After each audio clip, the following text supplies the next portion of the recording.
हम क्या पढ़ रहे हैं मेरे प्यारे बच्चों? हम बेटा पत्र लेखन पढ़ रहे हैं और पत्र लेखन से क्वेश्चन हमको पेपर में मिलते हैं, 2 क्वेश्चन एसएससी जीडी में। इस बार 1 से 2 क्वेश्चन हमें पेपर में जरूर मिला था। ठीक है, वेरी गुड। आइए मेरे बच्चों, चलिए। तो मेरे प्यारे बच्चों, एक बच्चे का डाउट है, वो मुझे उसने इंस्टा के माध्यम से भी बताया, उसने मुझे टेलीग्राम के माध्यम से भी बताया। बोला भैया एक बात बताओ, कोई स्कूल प्राइवेट है, प्राइवेट स्कूल है, तो प्राइवेट स्कूल में एक बात आप मुझे बताओ, क्या उसका जो प्रिंसिपल होगा वो तो प्राइवेट प्रिंसिपल होगा? लेकिन एक बात तो आपको याद रखनी चाहिए, वो याद रखने के पीछे कारण क्या है मेरे भाई? मान लीजिए स्कूल प्राइवेट है, कोई दिक्कत नहीं है, लेकिन बेटा प्राइवेट स्कूल को भी जो जिले में शिक्षा अधिकारी होता है, DIOS, है ना, उसको वहां से परमिशन लेनी होती है। ऐसा नहीं है वो अपनी मर्जी से रजिस्ट्रेशन बिगड़ कराए स्कूल खोलकर बैठ जाएगा और बच्चों को पढ़ाना शुरू कर देगा। ठीक है, समझे मेरे बच्चों? तो बेटा याद रखिएगा, वो प्राइवेट स्कूल भले ही है, लेकिन उसे भी जो पत्र लिखना और लिखवाना और सारी जो उसे भी मान्यता प्राप्त होती है, वो मेरे प्यारे बच्चे गवर्नमेंट के माध्यम से ही होती है। ऐसा नहीं है कि वो अपने हाथ से स्वयं कुछ भी लिखता रहेगा, अपने हाथ से किसी भी बच्चे के नंबर 100 में से 99 दे देगा, नहीं, उसके ऊपर भी जांच बैठ सकती है। ठीक है, बेसिक शिक्षा अधिकारी जो होता है BSA, वो उसको भी मेरे प्यारे बच्चे अपने अधीनस्थ रखता है, उससे जांच पड़ताल कराता है। ठीक है मेरे बच्चों? हाँ, व्यक्तिगत पत्र क्या होते हैं? व्यक्तिगत पत्र वो होते हैं जैसे मैं आपको लिखूं, आप मुझे लिखें, आपको मैं लिखूं एक छोटे भाई के नाते या शिष्य के नाते, आप मुझे बड़े भाई या गुरु के नाते कोई पत्र लिखते हैं, तो व्यक्तिगत पत्र होते हैं वो। ठीक है, आप ट्यूशन टीचर होते हैं आजकल, है ना, हालांकि गवर्नमेंट ने एक रोक लगा दी कि कोई भी ट्यूशन पढ़ाता है यदि पाया जाता है ट्यूटर बन करके, है ना, तो उसको जुर्माना लगेगा और उसको दंड भरना पड़ेगा, हो सकता है जेल भी जाना पड़े उस अध्यापक को। तो बीच में बेटा ट्यूशन पढ़ाने बंद कर दिए गए। यदि वो पढ़ाता है ना, तो उसे भी मेरे प्यारे बच्चों जिले में एक अधिकारी जो होता है शिक्षा का अधिकारी, उसको वहां से जाकर मान्यता लेनी पड़ेगी, वहां पर जाकर रजिस्ट्रेशन कराना पड़ेगा और रजिस्ट्रेशन में बच्चों की संख्या खोलनी पड़ेगी कि मैं 50 बच्चे एक साथ पढ़ाता हूँ, 20 बच्चे पढ़ाता हूँ या 30 पढ़ाता हूँ। समझ गए? याद रखना। ओके मेरे बच्चों? हाँ। अब कुछ बच्चे कहते हैं भैया पत्र को हम कुछ और भी कह सकते हैं क्या? बेटा तुमने देखा होगा पहले जमाने में खत आया करते थे, जिन्हें हम चिट्ठी भी बोलते हैं, जिन्हें हम मेरे प्यारे बच्चों चिट्ठी भी बोलते हैं, खत या चिट्ठी। अब खत तो हो जाता है अरबी फारसी का शब्द, चिट्ठी हो जाता है हिंदी भाषा का शब्द, पत्र भी हिंदी भाषा में बोलते हैं। चिट्ठी तद्भव रूप है, पत्र मेरे प्यारे बच्चों हिंदी में थोड़ा शुद्ध रूप होता है, तत्सम रूपी, है ना, जिसे इंग्लिश में लेटर कहते हैं। बिल्कुल सिंपल सी बात है। ओके मेरे भाई, याद रखिएगा। ठीक है मेरे बच्चों? चलो ठीक है भैया, याद रखना अच्छे से। और मेरे बच्चों जो सरकारी पत्र होते हैं गवर्नमेंट के लिए लिखे जाते हैं, मान लीजिए आप किसी अधिकारी को लिख रहे हैं, मान लीजिए आप DM के लिए पत्र लिख रहे हैं, तो बेटा ये सरकारी पत्र होते हैं, फॉर्मल लेटर होते हैं, इन्हें मेरे प्यारे बच्चे औपचारिक पत्र कहते हैं। इस बात को याद रखना बच्चों, ये औपचारिक पत्र होते हैं मेरे प्यारे साथी। ठीक है, और आप यदि मुझे जन्मदिन की बधाई देते हैं, है ना, ठीक है मेरे बच्चों, यदि आप मुझे जन्मदिन की बधाई देते हैं तो मेरे बच्चे आप मुझे व्यक्तिगत पत्र लिख रहे हैं, ठीक है ना? हाँ। अब खत है तो खत में मेरे प्यारे बच्चों यहाँ नुक्ता जरूर लगेगा, अरबी फारसी का शब्द है तो। ओके, याद रखना। तो चलो भाई, ये बात आप समझ गए अच्छे से, ये बातें ध्यान रखनी है। तो हम कहां तक पहुंचे थे कल वाली क्लास में? हमने जाना था भैया पत्र किसे कहते हैं, पत्र की परिभाषा पढ़ी थी। ठीक है, और मेरे प्यारे बच्चे पत्र मुख्य रूप से 2 प्रकार के होते हैं, फॉर्मल लेटर और इनफॉर्मल लेटर। यहां तक हमने कल जाना था, है ना? आइएगा। और मेरे बच्चे औपचारिक पत्र कौन कौन से होते हैं? आवेदन पत्र, शिकायत पत्र, निवेदन पत्र, प्रधानाचार्य को पत्र, अधिकारी को पत्र। ठीक है, मान लीजिए आप छुट्टी चाहते हैं, आपको 10 दिन की छुट्टी जाना है, ठीक है बेटा, चिट्ठी में तय आधा होगा, ठय पूरा होगा, समझ गए? चिट्ठी, च पर छोटी की मात्रा, टय के नीचे हलंत लगाइए और ठय पर छोटी की मात्रा, बड़ी की मात्रा। चिट्ठी, चिट्ठी होती है, टय टमाटर आधा, ठय ठठेरा पूरा, याद रखो। तो मेरे बच्चे वो आवेदन पत्र होता है, जैसे आपको 10 दिन की छुट्टी जाना है, आप अपने अधिकारी को छुट्टी के लिए पत्र लिखते हैं तो वो आवेदन पत्र होता है, और शिकायत लिखते हैं तो शिकायत पत्र होगा, कहीं प्रार्थना करने के लिए कोई पत्र लिखते हैं तो निवेदन पत्र होगा। प्रधानाचार्य से आप कोई वार्ता बताना चाहते हैं, अपनी क्लास के बच्चों की कुछ गलतियों को बताना चाह रहे हैं, तो प्रधानाचार्य को पत्र लिख दीजिए कि महोदय हमारी क्लास में कुछ बच्चे हैं जो असामाजिक तत्व हैं और गलतियां बहुत ज्यादा करते हैं और पूरे दिन शोर शराबा करते हैं, पढ़ने नहीं देते हैं, तो बच्चों को प्रधानाचार्य को पत्र लिख दीजिए। आपने जिले की कोई बात है आपके गाँव में, तो अपने जिलाधिकारी को आप पत्र लिख दीजिए। ठीक है, ओके मेरे बच्चों? हाँ, चलिएगा। आइए, मैंने बताया था अनौपचारिक पत्र कौन से होते हैं? जो दोस्तों, रिश्तेदारों या परिचितों को व्यक्तिगत भावनाएं व्यक्त करने के लिए लिखे जाते हैं। जैसे मान लीजिए अब तुम्हारे मामा है बेटा, तुम्हारे मामा का फोन आता है तुम्हारी मम्मी जी के पास, मामा का फोन आया मेरे प्यारे बच्चों मम्मी के पास। किसके पास आया? मम्मी के पास। मम्मी से बोले कि, मम्मी से कहते हैं दीदी नमस्कार, कोई बहन भैया है तो दीदी कहेंगे अपने बहन आगे, भैया नमस्कार, बताओ कैसे याद किया, बहुत दिन में फोन किया कि दीदी मैं ये कह रहा था कि जो चिंटू है हमारा भांजा, मान लीजिए तुम में से कोई लड़का है चिंटू, ठीक है, चिंटू चिंटू की बात कर रहा था, मैंने चिंटू के लिए एक लड़की देखी है और वो योग्य लड़की है, यदि आप चाहो तो चिंटू की शादी उस लड़की से कर सकती हो, एक बार आकर के तुम भी उस लड़की पर नजर मार लो। तो ये जो तुमने अपनी भावनाओं को व्यक्त किया, तुम्हारे मामा जी ने तुम्हारी मम्मी जी के साथ जो बेटा अपनी भावनाओं के भाव को व्यक्त किया और तुम्हारी शादी का जो रिश्ता तुम्हारी मम्मी जी के पास भेजा कि लड़की अच्छी है, मेरे दोस्त की बेटी है और चिंटू मेरा भांजा है, तुम्हारा बेटा है और एकदम बढ़िया लड़का है, ठीक है, बढ़िया लड़का है और बढ़िया लड़की है, दोनों का अच्छी खासी योग मिलेंगे और शादी हो जाएगी, है ना। तो बेटा वो अपने मामा ने अपने मन की जो भावनाएं थी वो अपनी बहन के साथ व्यक्त की, मतलब आपकी मम्मी जी के साथ व्यक्त की, है ना। और चिंटू भैया राजी हो गए, अब तो शादी हो जाएगी यार, बल्ले बल्ले मजा आएगा, है ना, एक जीवन साथी मिल जाएगा, बढ़िया भाई मजा आ जाएगा अच्छे से, है ना, जीवन को मजे से जिएंगे, है ना। तो वो होता है मेरे बच्चों क्या, व्यक्तिगत पत्र। समझ गए, करा दो सर, चलो करा देंगे भाई बिल्कुल। तो मित्र को पत्र लिखा, भाई बहन को पत्र लिखा, माता पिता को पत्र लिखो, दोस्त को लिखो, किसी को भी लिखो, वो अनौपचारिक पत्र होते हैं। पत्र की विशेषता क्या क्या होनी चाहिए, देखो एक बात सुनो, है ना, पत्र की विशेषता क्या क्या होनी चाहिए। सबसे पहले आपको बेटा प्रकाश कुमार, व्यवसाय पत्र क्या होता है अभी आगे पढ़ेंगे, टेंशन मत लो। व्यवसाय एक दूसरे से लेन देन होता है, मान लीजिए आप चीनी के व्यापारी हैं, आप पानी के पटाखे के व्यापारी और मैं आपसे पानी के पटाखे यदि खरीदता हूं, आपसे मंगवाता हूं, तो आपसे आपके मेरे बीच में जो पत्र लिखा जाएगा वो व्यवसाय पत्र होगा, ठीक है। हाँ, तो पत्र की क्या क्या विशेषताएं होती है, देखो ध्यान से समझेंगे, है ना मेरे प्यारे बच्चे। पत्र में एक तो स्पष्टता होनी चाहिए, जो भी आप बोले वो बिल्कुल स्पष्ट होना चाहिए, ठीक है। हाँ, और सरल भाषा होनी चाहिए आपकी, एकदम भाषा शैली सुंदर सरल होनी चाहिए, बिल्कुल भी उसके अंदर कोई भी घमंडी वाली बात, कोई भी प्रेशर वाली बात, कोई भी आदेश देने वाली बात नहीं होनी चाहिए, ठीक है। ये पत्र की विशेषता होती है। आप किसी से काम कराना चाहते हैं तो आपको अपने आप मन साफ से सारी बातों को अच्छे से लिखना होगा, ठीक है मेरे बच्चों, वेरी गुड। एक उद्देश्य का स्पष्ट उल्लेख होना चाहिए कि आखिर तुम्हारे मन की मनसा क्या है, तुम्हारा उद्देश्य क्या है। एक बच्चा देखो थोड़ा सा दिमाग को नहीं लगा रहा है, वो कह रहा है भैया अकबर में नुक्ता लगेगा, अरे मैंने एक बात बताई थी मेरे राजा, मेरे छोटे से बाजा, यहाँ को आजा, ठीक है। मैंने बताया था के खे गे घे सॉरी के जे फे, मैंने आपको ये 5 वर्ड बताए थे पहले तो, और फिर अकबर शब्द आप कह रहे अकबर, भैया अकबर में कोई वो लगेगा बेटा, ये शब्द मान ले तो अरबी भाषा में बोल रहा है, लेकिन अरबी माना कि मुस्लिम बच्चे का नाम होता है, लेकिन इसमें आपको नुक्ता लगाने की कोई आवश्यकता नहीं है, ठीक है। यदि आप अकबर झरझराहट पैदा करते हैं, कहीं पर झरझराहट की आवाज होती है तो मेरे बच्चे नुक्ता लगता है। अकबर में कहीं पर झरझराहट की आवाज आ रही है, सिर्फ कागज बज रहे हो, नहीं आ रही ना, तो नॉर्मल बात है यार, क्यों बाजा बजा रहे हो फिर इस क्लास में, अपना मत बजाओ, है ना, ध्यान से समझा करो इस चीजों को। तो आपका उद्देश्य एकदम स्पष्ट होना चाहिए कि आखिर आप कहना क्या चाहते हैं। जैसे मामा ने अपनी बहन से कहा था, हमारी मम्मी जी से, कि चिंटू का रिश्ता ले लो, है ना, याद रखिएगा।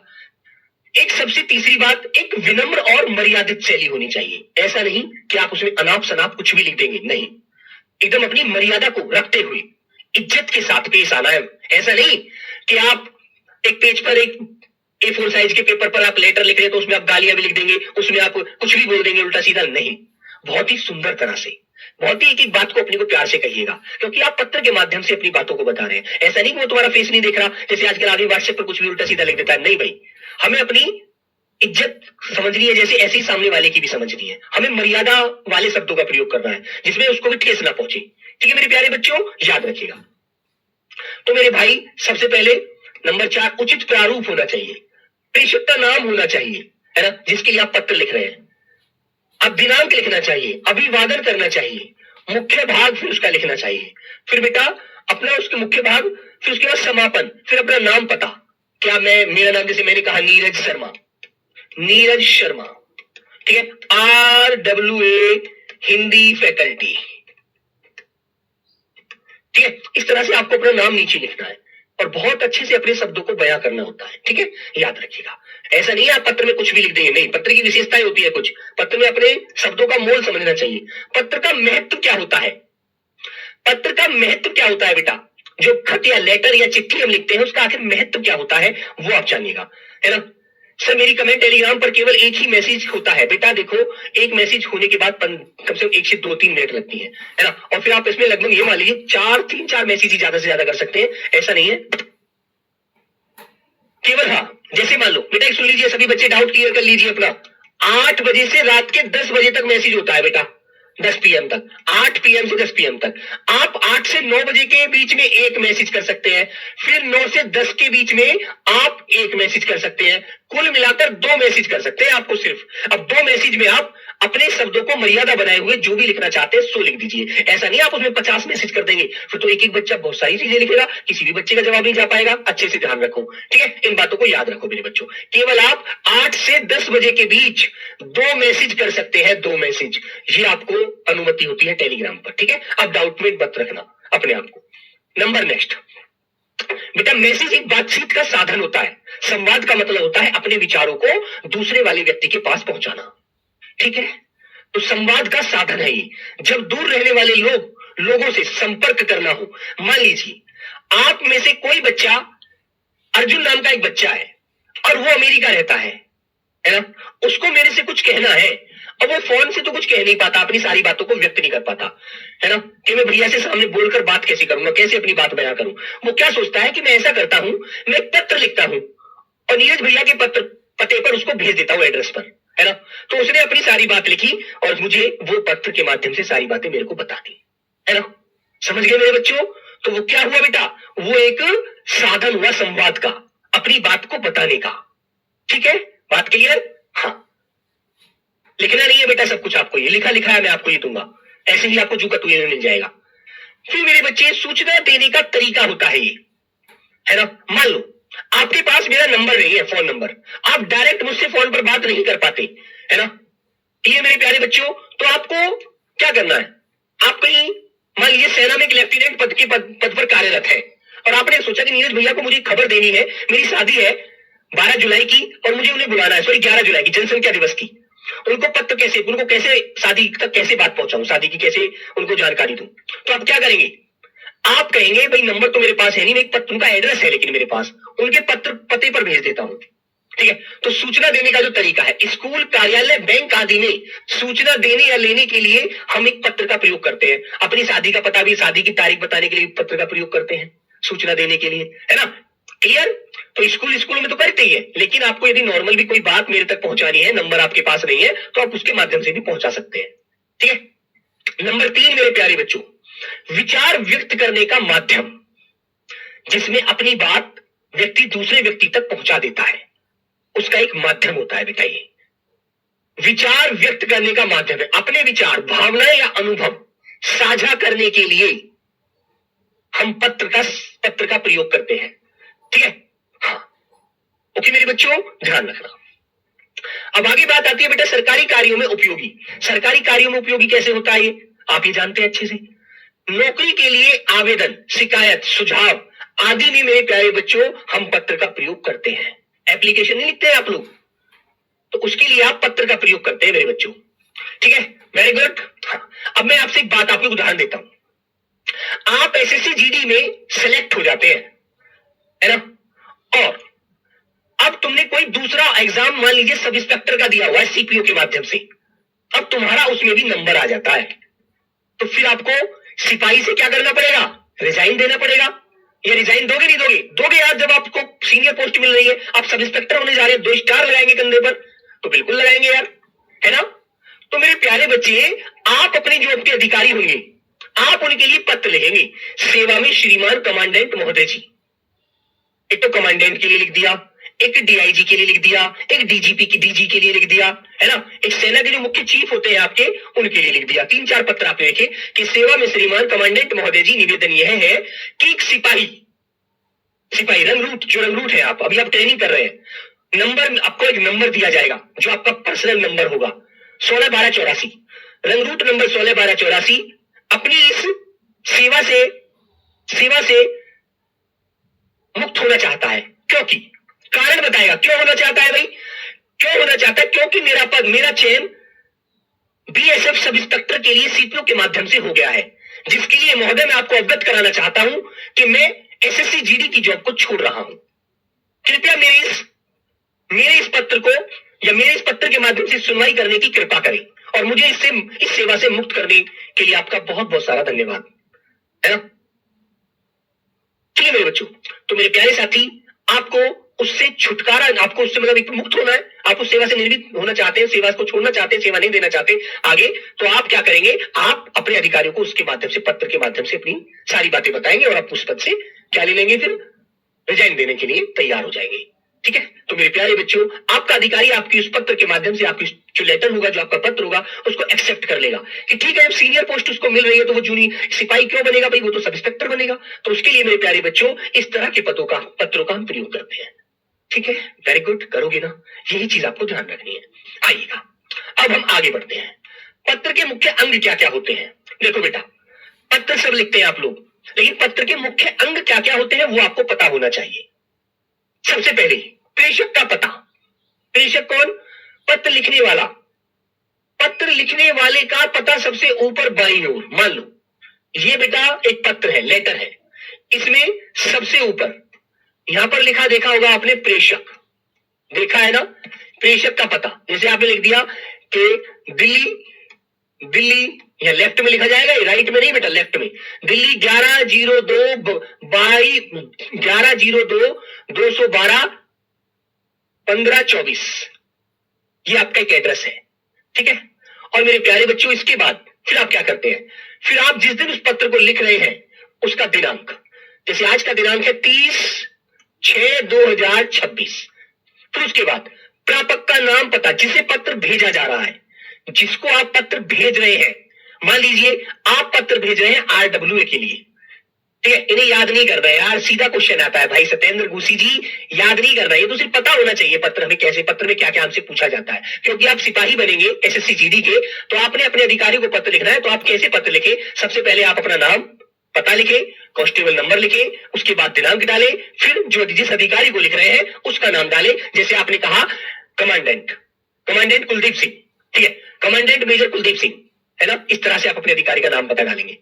तो बेटा प्रापक का नाम पता, जिसे पत्र भेजा जा रहा है, औपचारिक पत्रों में विशेषकर, औपचारिक का मतलब ये जो प्रयोग होता है, ये अपने व्यक्तिगत अनौपचारिक में नहीं होता, जो सरकारी पत्र होते हैं उनमें होता है। ठीक है, उनमें होता है मेरे बच्चों। फिर मेरे प्यारे बच्चे, संबोधन, संबोधन, जैसे आप ग्रीटिंग कहते हैं, जैसे प्रिय मित्र, माननीय महोदय, इस तरह से। ठीक है, ग्रीटिंग कार्ड जब छोटे थे तो ग्रीटिंग कार्ड देते थे नहीं, न्यू ईयर का, हैप्पी न्यू ईयर पर तो खूब देते थे क्लास में। उसका मतलब क्या होता था, अपने प्रिय किसी दोस्त को देते थे, किसी प्रिय अध्यापक को देते थे, किसी अपने माननीय प्रधानाचार्य जी को देते थे या नहीं,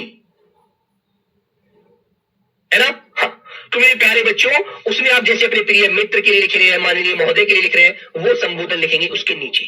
तो सबसे पहले प्रेषक का नाम, उसके बाद दिनांक, उसके बाद प्रापक का नाम में पता, उसके बाद संबोधन, प्रिय दोस्त, प्रिय प्रधान, माननीय महोदय प्रधानाचार्य, माननीय गुरु, हिंदी वाले अध्यापक गुरु जी के लिए, किसी के लिए आप नाम लिखेंगे उनके बारे में, है ना, जो भी जिसके भी लिख रहे हैं।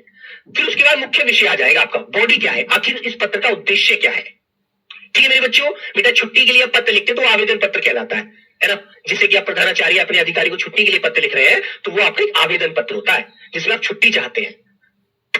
मुख्य विषय, इसमें पत्र का उद्देश्य और पूरी बात आप बताएंगे, जो आप पूरी बात लिखते हैं 4-5 लाइनों में, है ना, उसके लिए आपको मुख्य विषय लिखना होता है। फिर उपसंहार जो होता है, कंक्लूजन क्या है आखिर इस बात का। जब आप उस बात का अंत करते हैं तो लास्ट में लिखते हैं ना, महोदय आपकी अति कृपा होगी, है ना, महोदय आपकी अति कृपा होगी, आपका आज्ञाकारी सिपाही, आज्ञाकारी शिष्य, है ना, अपना नाम लिखेंगे समाप्त करने पर। जैसे आपका शुभचिंतक, है ना, आपका सिपाही, आपका शिष्य, आपका आज्ञाकारी पुत्र, अपने पिता के लिए लिख रहे हैं आप लोग, जैसे मान लीजिए, है ना, मान लीजिए आपने अपने पिता से पढ़ाई का खर्चा मंगवाने के लिए पत्र लिखा, तो आप लास्ट में हाथ जोड़ कर ये तो कहेंगे, पिताजी नमस्कार, आपका आज्ञाकारी पुत्र रमेश। ठीक है, हाँ। फिर मेरे प्यारे बच्चों, अंत में आप अपने हस्ताक्षर कर देंगे और अपना क्या करेंगे, अपना नाम लिख देंगे। जैसे अपना नाम आपने लिख दिया, अपना नाम आपने लिख दिया रमेश, रमेश, ठीक है, अंत में, और अपने हस्ताक्षर कर दीजिए। मुझे बात सुनो, अब अपने आप पिताजी के लिए पत्र लिख रहे तो उसमें आपको हस्ताक्षर करने की जरूरत नहीं होती। यदि आप किसी अधिकारी के लिए पत्र लिख रहे हैं, आप छुट्टी चाह रहे हैं अपने अधिकारी से, तो उसमें आप अपने सिग्नेचर भी कीजिएगा और अपना नाम भी लिखिएगा। लेकिन आप अपने पिताजी से खर्चा मंगवाने के लिए पत्र लिख रहे हैं तो उसमें आपको कोई हस्ताक्षर की जरूरत नहीं होती, समझ गए, क्योंकि पिताजी के लिए हस्ताक्षर की क्या आवश्यकता है, उसमें तो केवल आप हाथ जोड़कर पिताजी को नमस्कार करिएगा और उनसे अपना नाम बताइएगा, आपका आज्ञाकारी पुत्र रमेश। ठीक है, याद रखना इस तरह से। ठीक है मेरे बच्चों, अब तुमसे क्वेश्चन कैसे पूछा जाता है, देखो अभी यहीं तक लेकर अभी यहीं तक रखता हूं, आगे देखो मैं बताता हूं क्वेश्चन कैसे आते हैं, एक बार मुझे सब जवाब देना सब जवाब देना बेटा। देखो क्वेश्चन कैसे आते हैं, मैं पहले आपको क्वेश्चन दिखाता हूं, बहुत सारी चीजें पढ़ाऊंगा, बहुत बड़ा टॉपिक है, क्वेश्चन पेपर में क्वेश्चन मिले थे इससे। पत्र के मुख्य रूप से कितने प्रकार होते हैं, क्वेश्चन आया आपके सामने, ही बताओ क्या आंसर होगा। आपके सामने क्वेश्चन आया कि पत्र के मुख्य कितने प्रकार होते हैं, तो आप क्या बताएंगे, बोलो बच्चों। क्वेश्चन आएगा ऐसे, कुलदीप सिंह सर मेरी बात सुनिए, ऐसे लेना है तो मुझे क्या करना पड़ेगा, आपको जी जान लगाकर पढ़ना पड़ेगा बस, और कोई इसका और कोई चारा नहीं है मेरे भाई, ठीक है। तो बेटा पत्र दो प्रकार के होते हैं, नंबर एक औपचारिक पत्र, ठीक है, औपचारिक पत्र, और नंबर दो अनौपचारिक पत्र, ठीक है।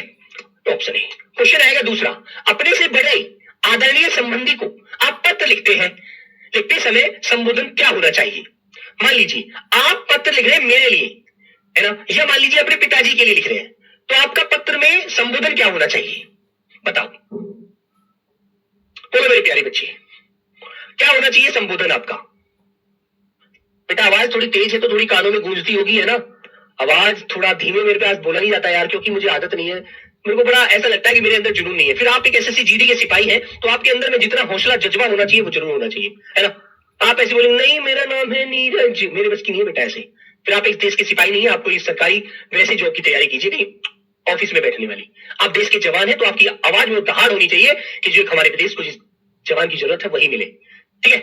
तो मेरे बच्चे आपको लिखना है पूजनीय या आदरणीय, ये आंसर, ठीक है। मित्र महोदय नहीं लिखना आपको, जब आप अपने बड़े के लिए लिख रहे हैं तो पूजनीय पिताजी नमस्कार, आदरणीय गुरुजी नमस्कार, ठीक है, याद रखो। क्योंकि बेटा एक बात सुनिएगा, जंगल में शेर एक ही होता है और वो शेर आप है अपने अपने जिया, ठीक है। तो आपकी आवाज में दहाड़ होनी चाहिए, बस वो ताकत होनी चाहिए, ऐसे नहीं यार मरियल मन से नहीं पढ़ना, मजा नहीं आएगा मुझे ना पढ़ाने में ना आपको पढ़ने में, ठीक है। सभी राज्य के बच्चे यहाँ जुड़े हुए हैं, असम मेघालय मिजोरम सेवन सिस्टर राज्य, मणिपुर नागालैंड, है ना, अरुणाचल प्रदेश त्रिपुरा, इधर से तुम्हारा बेटा ये कहूं तो मैं हैदराबाद, तेलंगाना, कर्नाटक, उड़ीसा, गुजरात, मध्य प्रदेश, महाराष्ट्र, ठीक है, सभी जगह से बच्चे हैं, झारखंड, बिहार, राजस्थान, हरियाणा, है ना। तो हर बच्चे के अंदर वो ताकत होनी चाहिए। अनौपचारिक पत्र में अभिवादन के लिए किसका प्रयोग करेंगे, बोलो मेरे बच्चों। अनौपचारिक पत्र है, अनौपचारिक पत्र होता है जो सरकारी नहीं होता, किसी अधिकारी को नहीं लिख रहे आप, और अधिकारी से नमस्ते करने की कोई जरूरत नहीं होती बेटा, आपको कहना है सादर प्रणाम गुरुजी। 11 जुलाई को मेरी शादी है, जिसमें मैं आपसे हाथ जोड़कर विनती करता हूं कि आप मेरी शादी में पधारकर शादी की शोभा जरूर बढ़ाएं। आपका आज्ञाकारी शिष्य रोहित, है ना, याद रखिए। तो सादर प्रणाम करिएगा, सादर प्रणाम करिएगा, आपको महोदय महोदय कहने की जरूरत नहीं है, ये सब सरकारी पत्रों में बोली जाती है भाषाएं, है ना बच्चों। हिदायत अंसारी सर हम हमेशा डांट खाते हैं, नहीं बेटा डांट नहीं खानी, उनको बताइएगा देश को जवान जैसा चाहिए वैसा हमारे अंदर क्वालिटी है, हम उस योग्य है। क्योंकि मेरे बच्चों शेर की दहाड़ में वो आवाज होती है, बहुत दूर तक जाती है। यदि आप मित्र को पत्र लिख रहे हैं तो समापन पर क्या लिखेंगे, बताओ बच्चों। आप अपने दोस्त को पत्र लिख रहे हैं तो पत्र के अंत में आप क्या लिखेंगे, सब लोग बताओगे एक बार, चलो सोचो, दिल से सोचो जरा, एक बार सोचिएगा, मन खुश करके पढ़िएगा, हंस कर पढ़िएगा। प्रार्थी बोलोगे, तुम्हारा मित्र कहोगे, आपका पुत्र कहोगे, आपका आज्ञाकारी कहोगे, ठीक है। तो बेटा इस क्वेश्चन के साथ एंड करूंगा, एक क्वेश्चन होमवर्क दूंगा, है ना, तो आप बोलेंगे तुम्हारा मित्र, ऑप्शन नंबर बी। ये क्वेश्चन आपके लिए घर के लिए, कल मुझे इस क्लास में इस क्वेश्चन का जवाब देंगे, होमवर्क क्वेश्चन, ठीक है मेरे बच्चों। तो चलिए मेरे प्यारे बच्चे